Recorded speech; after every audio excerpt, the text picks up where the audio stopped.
Magandang araw sa ating lahat. Ngayong Sunday, January 25, 2026, meron po tayong low pressure area update.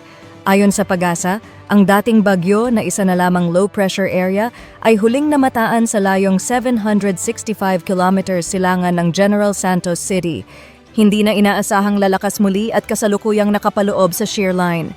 Ang shear line o banggaan ng amihan at easterlies ay nagdadala ng makakapal na ulap at malalakas na pag-ulan sa silangang bahagi ng Mindanao at Eastern Visayas.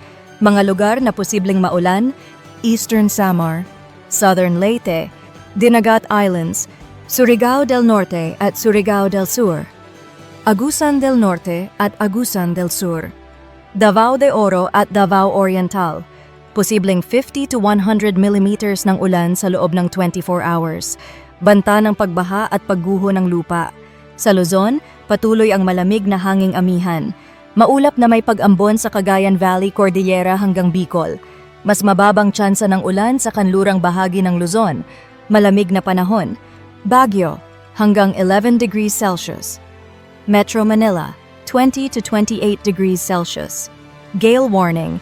May gale warning pa rin sa eastern seaboard ng Mindanao, lalo na sa Dinagat Islands at Surigao del Norte.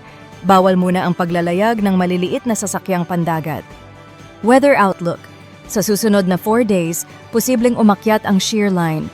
Mas maraming ulan ang posibleng maranasan sa Bicol Region at Visayas mula Monday hanggang Thursday. Patuloy na mag-monitor sa ating update. Ako po ang inyong independent weather forecaster, nag-uulat batay lamang sa datos mula sa Pag-asa. Maging alerto at mag-ingat.